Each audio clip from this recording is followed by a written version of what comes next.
Utility study की थी हमने इससे पहले। That was want satisfying capacity of a commodity. किसी कंज्यूमर की कोई वांट है, वो सेटिस्फाई करने की जो कैपेसिटी है, पावर है कमोडिटी में, दैट वाज यूटिलिटी। उसके बेसिस पे कंज्यूमर डिमांड करता है, तो डिमांड था डिजायर प्लस विलिंगनेस टू पे प्लस एबिलिटी टू पे फॉर ए कमोडिटी। वो सब हमने स्टडी किया था अंडर कंज्यूमर्स बिहेवियर। अभी हम लोग स्टार्ट करते हैं प्रोड्यूसर्स बिहेवियर। उसमें आज हम लोग शुरू करेंगे स्टडी ऑफ सप्लाई।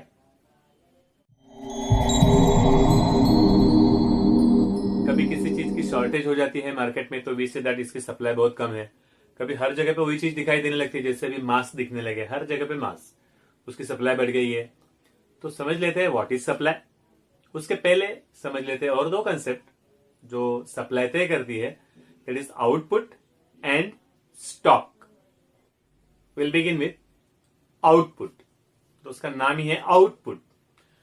इनपुट आते हैं फैक्ट्री में रॉ मटेरियल, उसके बाद में जो भी तैयार होकर बाहर निकलते हैं, that is output, that is production. तो प्रोडक्शन प्रोसेस में जो भी प्रोडक्ट फाइनली तैयार होता है, दैट इज आउटपुट। तो टोटल आउटपुट हुआ अपनी पूरी इकोनॉमी में, पूरी कंट्री में at a certain period of time कितना प्रोडक्शन निकला है। तो we can say that total output is the sum total of the quantity of the commodity produced at a given period of time in the economy। अपनी economy में certain period में कितना production निकला है total, वो हो गया अपना total output. Next concept is stock. Stock क्या होता है? It is the total quantity of commodity available with the seller. Seller है कोई, फॉर एग्जांपल टीवी बेचने वाला है, टीवी वेंडर है, टीवी शॉप है कोई, तो उसमें शॉप में उसने 15 टीवी लगा के रखे हैं, चारों दीवारों पे, तीनों दीवारों पे 15 टीवी लगा के रखे हैं। ओके, और गोडाउन में उसके पास और 50 टीवीज पड़े हैं। तो वो 50 और ये 15 मिला के टोटल उसके पास स्टॉक हो गया 65 टीवीज। तो total quantity available with a seller is called as stock. जो स्टॉक है उसी से सप्लाई आने वाली है। ओके, आज गोडाउन में माल है तो कल शॉप में आने वाला है। तो स्टॉक क्या है? आगे की सप्लाई है। Stock is potential supply. Stock is the source of supply. Stock से ही तो अपनी सप्लाई निकलती है। Normally stock is more than supply. आराम से समझने वाली बात है। फॉर ड्यूरेबल गुड्स, जैसे हमने एग्जांपल लेते हैं टेलीविजन का, तो स्टॉक है 50 टीवी का, उसमें से कुछ टीवी हम लोग शॉप में लाके बेचेंगे आज। तो stock is greater than supply, more than supply, supply से ज्यादा है। But in case of perishable goods like green vegetables है हम लोग बेच रहे हैं, या फिश बेच रहे हैं, तो फिश तो जितनी लेके आए हैं इट इज पेरिशेबल कमोडिटी, ज्यादा दिन स्टॉक करके नहीं रख सकते। तो in case of perishable goods stock and supply are same. जितना भी स्टॉक लेके आए सभी हम लोग बेचने के लिए तैयार है, उसको कुछ रखना नहीं है। तो ड्यूरेबल कमोडिटीज है तो स्टॉक सप्लाई से ज्यादा है। और in case of perishable commodities जो जल्दी खराब हो जाती है, फिश हुआ, ग्रीन वेजिटेबल्स, तो इन दैट केस स्टॉक और सप्लाई दोनों सेम है, जितना लाया है सब बेचना है। Okay, short, stock is the total quantity of commodity available with the seller. Seller के पास जो टोटल क्वांटिटी पड़ी है उसे कहते हैं स्टॉक।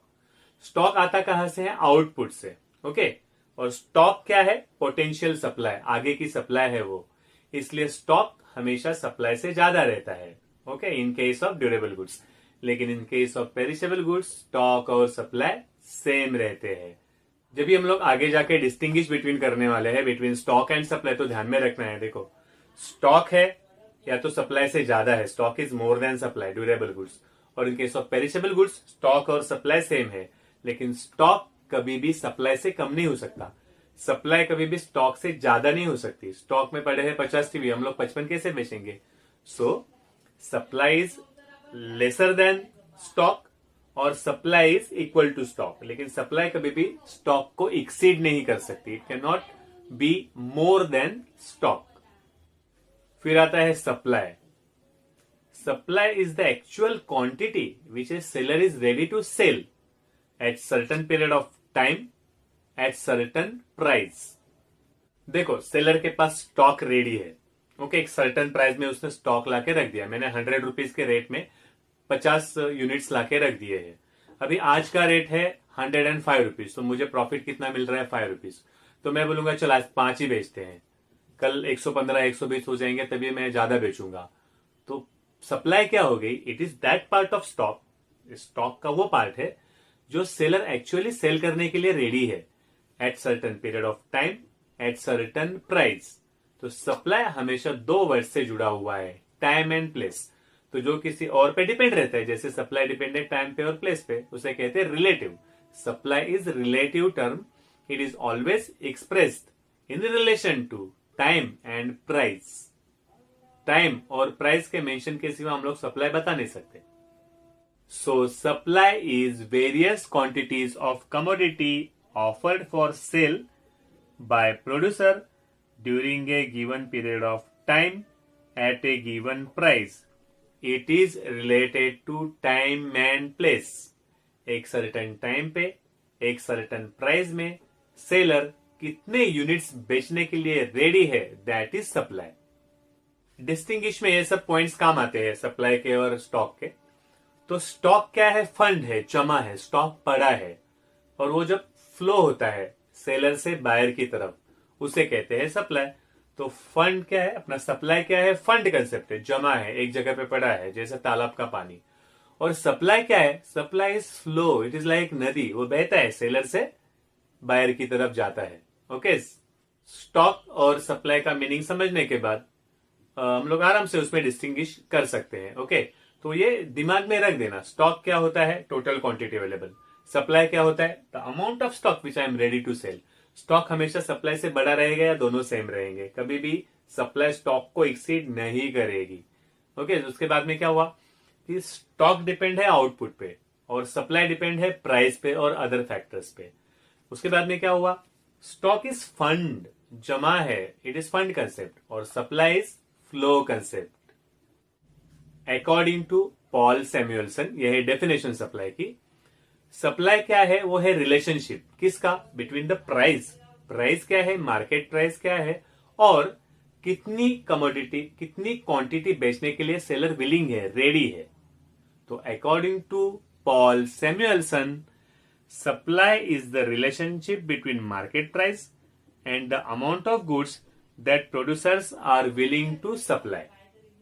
सप्लाई है रिलेशन, मार्केट में प्राइस कितनी है और प्रोड्यूसर कितने गुड्स बेचने के लिए रेडी है। फॉर एग्जाम्पल, मैंने बैग्स बनवाए, कॉलेज के बैग्स, एकदम ट्रेंडी, फैशनेबल, स्टाइलिश, और मुझे मेरा कॉस्ट है 300 रुपीज। मैंने 5000 बैग्स बनवा लिए, 5000 बैग्स मेरा प्रोडक्शन हुआ, आउटपुट गोडाउन में रख दिया, तो वही मेरा हो गया स्टॉक भी। अभी लॉकडाउन खुलता है और बैग्स का रेट है 400 रुपीज पर बैग। तो मैं सोचता हूँ एक बैग पे मुझे 100 रुपीज प्रॉफिट मिल रहा है, चलो मैं 1000 बैग बेच देता हूं अभी। फिर मैं सभी के सभी बेचने के लिए रेडी क्यों नहीं हूं, क्योंकि मैं सोचता हूं कि आगे इसकी प्राइस बढ़ेगी, दिवाली आएगी, फेस्टिव सीजन आएगा, बारिश खत्म होने के बाद लोग ज्यादा बाइंग परचेसिंग करते हैं, अभी थोड़ा कम कर दे, मैं रुकता हूं। तो at the price of 400 rupees, how much I am ready to sell, मैं 1000 बैग बेचने के लिए ऑफर करने के लिए तैयार हूं, दैट इज सप्लाई। स्टॉक का वो हिस्सा है जो मैं आज ऑफर कर रहा हूं सेल के लिए at a certain period of time at a certain price. अभी देखते हैं सप्लाई शेड्यूल। जैसे डिमांड शेड्यूल लिखा था, प्राइस है 1 2 3 4 5 रुपीज और उसकी डिमांड थी 500 400 300 200 100 यूनिट्स, वैसे ही अभी हम लोग बनाएंगे सप्लाई शेड्यूल। सप्लाई शेड्यूल में क्या रहेगा, प्राइस और quantity supplied. So supply schedule is tabular representation of various quantities supplied at different prices। अलग अलग प्राइस पे कितनी क्वांटिटी हम लोग सप्लाई कर रहे हैं उसका रिप्रेजेंटेशन है supply schedule.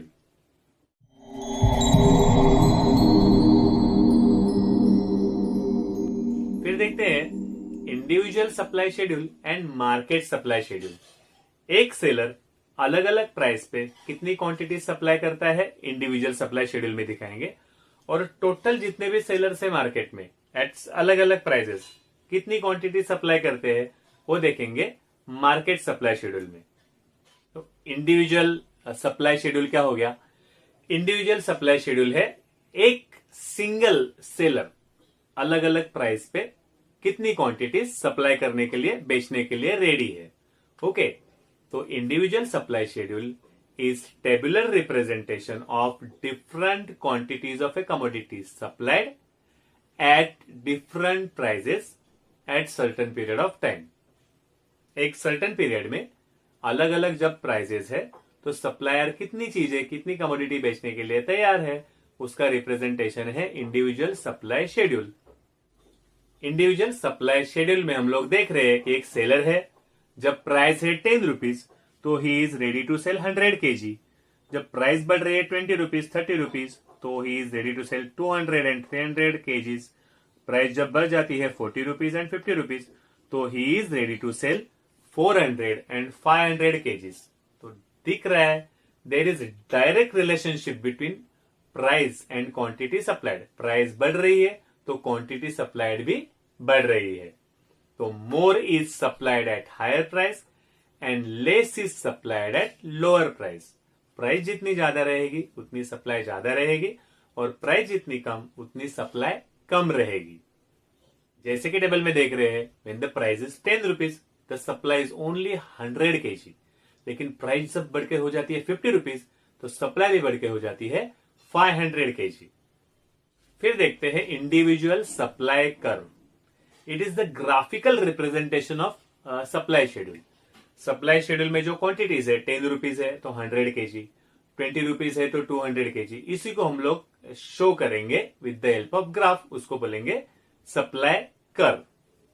Individual supply schedule में जो इंफॉर्मेशन है वही हम लोग ट्रांसफर करने वाले ग्राफ में। मैं इसी लाइन का यूज कर रहा हूं, यहां पे पैरेलल रख दिया। कितनी लाइन चाहिए मुझे? 1 2 3 4 5, तो थोड़ा 5 से ज्यादा ले लेते हैं हम लोग। ओके 1 2 3 4 5, 5 से ज्यादा ले लिया।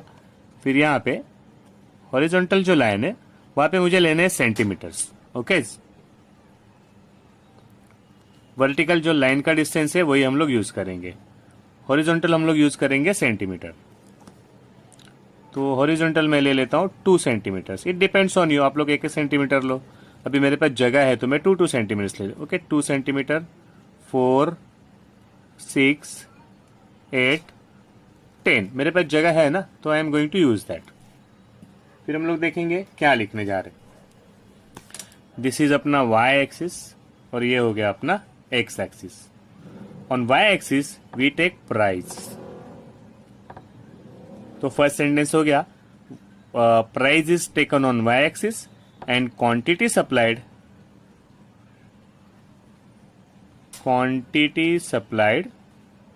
Is taken on X axis. Quantity supplied हम लोग ले रहे हैं केजी में और प्राइस रहेगी हमारी रुपीज में। तो ये है 100 kg, 200, 300, 400 and 500 kg।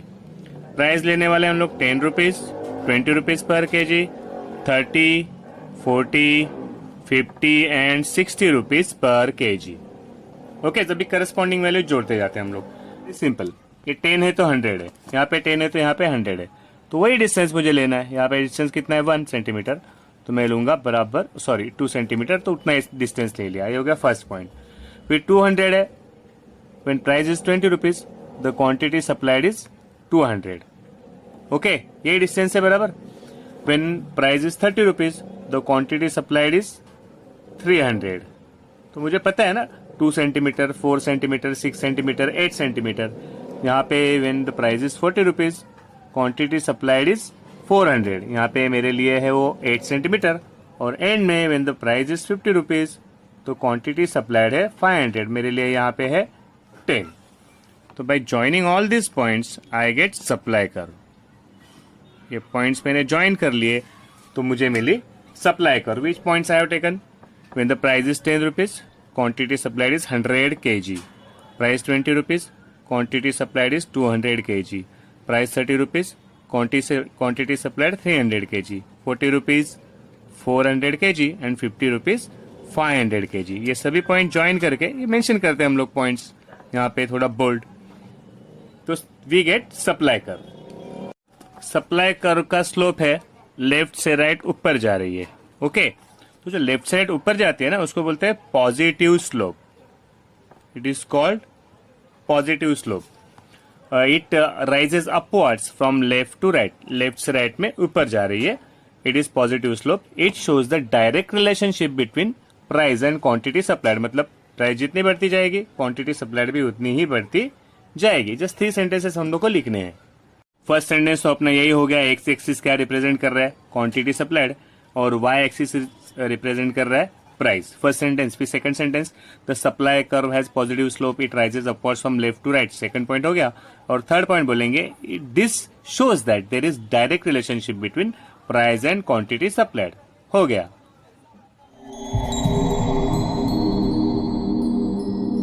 Individual supply schedule था, सिंगल सेलर कितनी क्वांटिटी सेल करने के लिए तैयार है, ऑफर कर रहा है।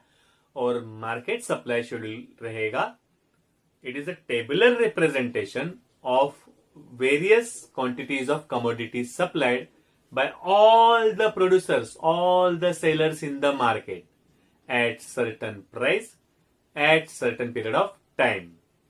Market supply schedule is tabular representation of different quantities of commodities supplied by all the sellers in the market at different prices at certain period of time.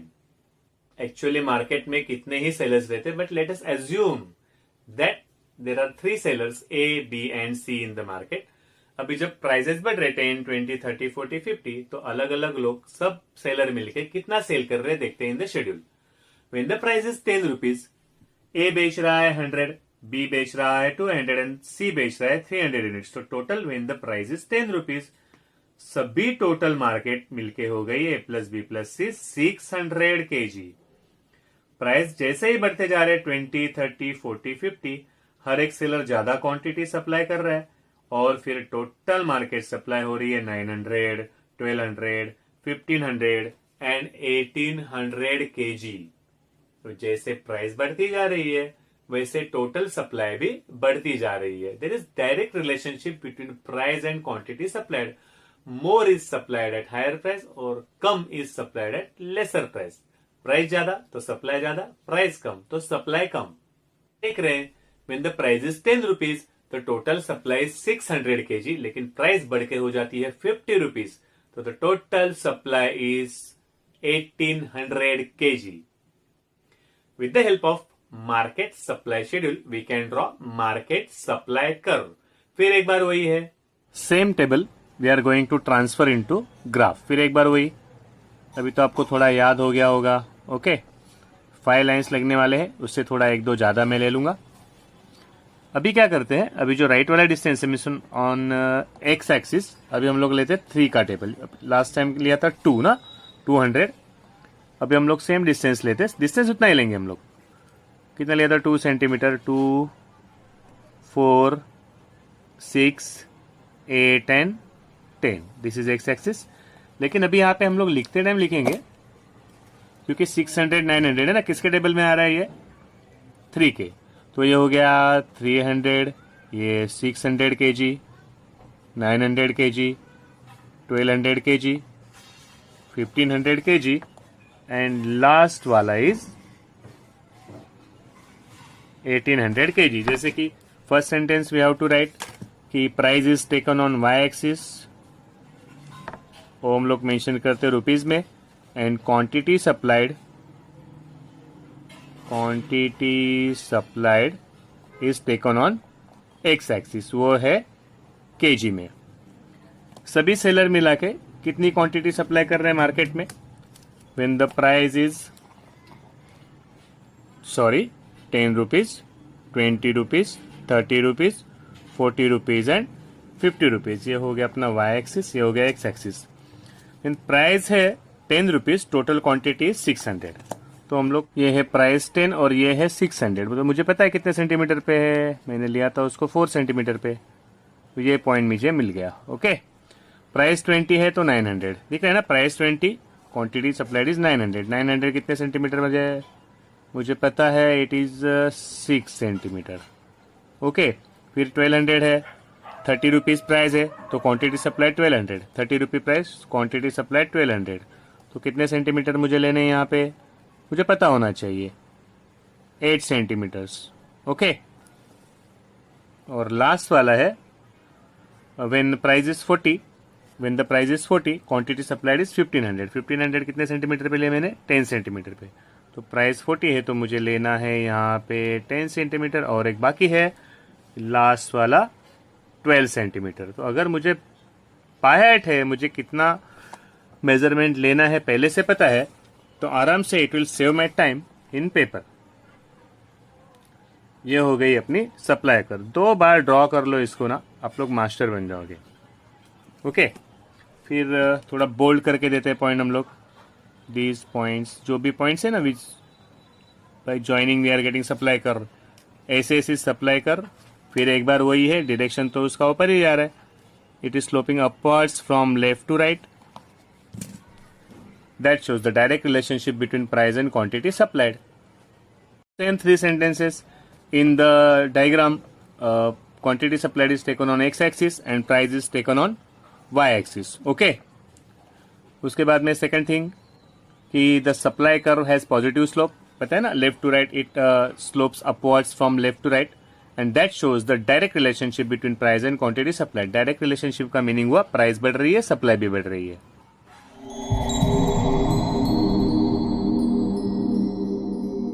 ये जो रिलेशन है प्राइस का और क्वांटिटी सप्लाइड का, वही relation explain करता है law of supply.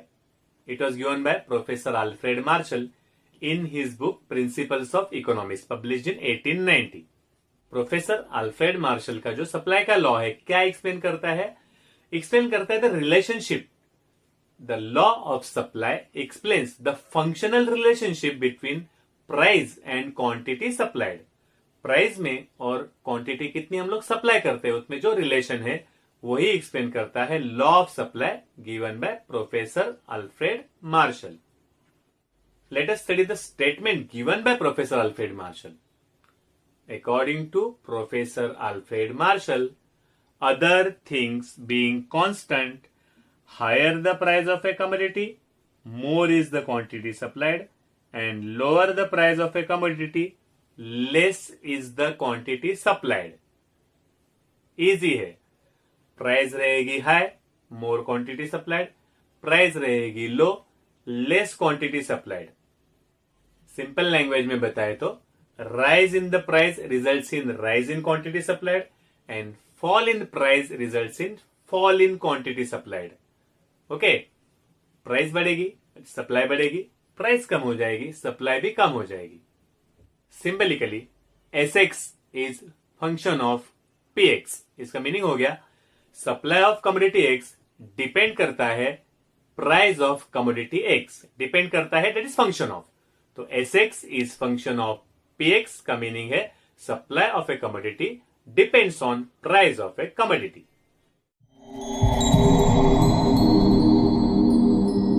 Assumptions to the law of supply. कौन कौन सी कंडीशंस पे लॉ ऑफ सप्लाई बेस्ड है? The first assumption is there is no change in cost of production. Suppose I am selling cakes. मैं एक cake बनाता हूं तो मुझे कॉस्ट आती है 200 रुपीज, और मैं वो केक बेचता हूं 300 रुपीज में. तो एक केक के पीछे मुझे प्रॉफिट मिलता है 100 रुपीज. अगर मैं 10 केक बेचता हूं तो मुझे प्रॉफिट मिलेगा 1000 रुपीज. सपोज मैदा, घी, चॉकलेट सब महंगा हो गया. ओके. तो अभी वही केक बनाने में मुझे कॉस्ट ऑफ प्रोडक्शन आता है 250 रुपीज. तो अभी मैं एक केक 300 में बेचूंगा तो मुझे प्रॉफिट कितना मिलेगा? 50 रुपीज. तो जब भी मेरा प्रॉफिट कम हो जाता है, मैं पहले से कम सेल करूंगा. सेलर को प्रॉफिट ज्यादा मिलता है तो खुश हो जाता है, ज्यादा बेचता है. लेकिन उसका अगर प्रॉफिट कम हो रहा है, कॉस्ट ऑफ प्रोडक्शन बढ़ने से उसका प्रॉफिट हो गया कम, तो वो पहले से कम बेचेगा एट द सेम प्राइस. अभी यहां पे समझ लो what is the law. Price बढ़ती है तो सप्लाई बढ़ेगी, प्राइस कम होती है तो सप्लाई कम होगी. लेकिन अभी क्या हुआ, प्राइस सेम है फिर भी सप्लाई कम हो गई क्योंकि कॉस्ट ऑफ प्रोडक्शन बढ़ गया. इसीलिए अगर लॉ को सक्सेसफुल होना है, मतलब प्राइस ऊपर तो सप्लाई ऊपर, प्राइस नीचे तो सप्लाई नीचे, प्राइस सेम तो सप्लाई सेम. तो फर्स्ट कंडीशन ये है कि कॉस्ट ऑफ प्रोडक्शन में कोई चेंज नहीं होनी चाहिए. इतना सब नहीं लिखना है, ये तो सिंगल पॉइंट है. This was for the sake of explanation. हम लोग को लिखना कितना है, it is assume that there is no change in cost of production because If cost of production rises, the profit will decrease and the seller will supply less at the same price. लिखना इतना ही है कि भाई cost of production बढ़ता है तो supply कम cell करेगा सेम प्राइस में. That is why we assume that there is no change in cost of production. Cost of production is constant. लिखना इतना ही है. Second assumption is constant technique of production. Technique of production क्या होता है? मेरे पास कुछ मशीन थी, उसमें मैं डिजाइन निकालता था, मैदा प्रोड्यूस करता था, कुछ बेकिंग मशीन वगैरह थी.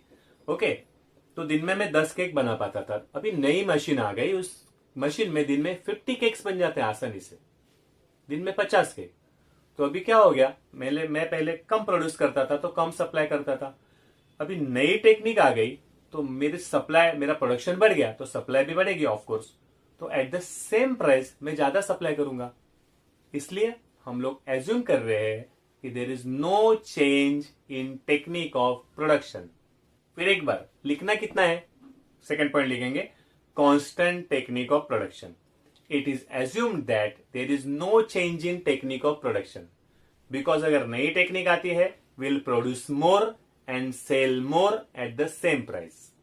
No change in weather condition, climate, temperature, rainfall वगैरह को चेंज नहीं होना चाहिए. फॉर एग्जाम्पल दिन में मैं 10 केक बेच रहा था और बारिश बढ़ गई, बाढ़ आ गई, पानी भर गया हर जगह पे, तो मैं कैसे सप्लाई करूंगा? मेरे पास रॉ मटेरियल नहीं आ पाएगा, इलेक्ट्रिसिटी चली जाएगी, समझो कहीं पे अर्थक्वेक आ गया तो ट्रांसपोर्टेशन बंद पड़ जाएगा. थर्ड एजम्पशन है there is no change in weather condition. No change in cost of production, no change in technique of production, no change in weather condition. सभी नो चेंज ही है. No change in government policy. For example government ने tax बढ़ा दिया, अगर tax बढ़ता है तो मेरा प्रोडक्शन कॉस्ट बढ़ गया, फिर एक बार वहीं पे आ गया, मेरा प्रॉफिट कम, तो आई विल सप्लाई लेस. तो हमने एज्यूम किया है कि गवर्नमेंट की policy, for example taxation policy, trade policy में कोई चेंजेस नहीं है.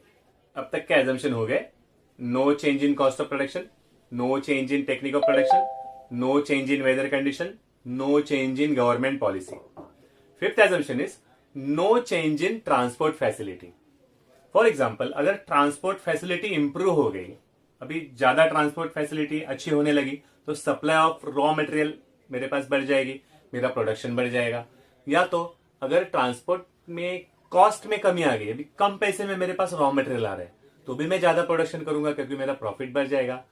सो we assume that transport facility में कोई चेंजेस नहीं है और ट्रांसपोर्ट की कॉस्ट भी उतनी ही है, अदरवाइज सेम प्राइस में सप्लाई बढ़ सकती है.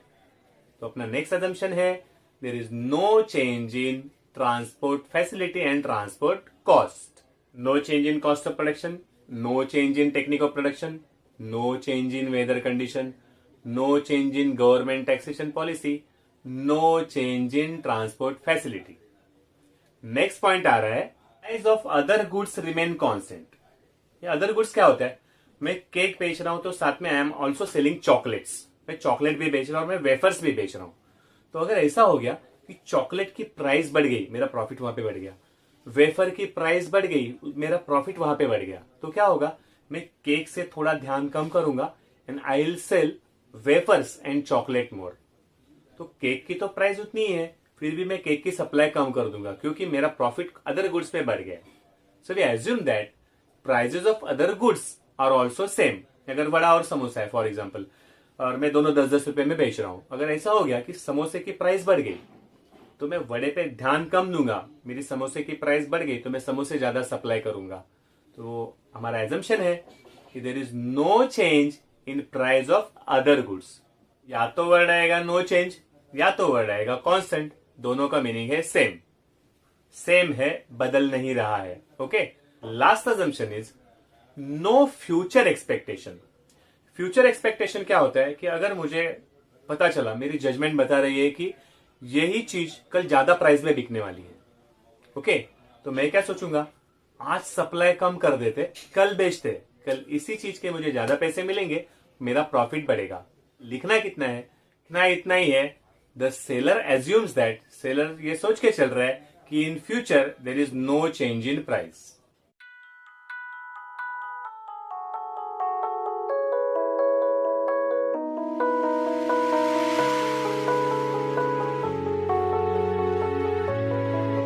Now we will explain the law of supply with the help of schedule.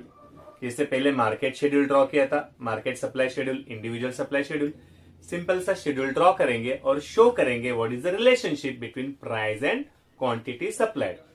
Schedule में हम लोग देख रहे हैं easily when the price is 10 the quantity supplied is 100 kg।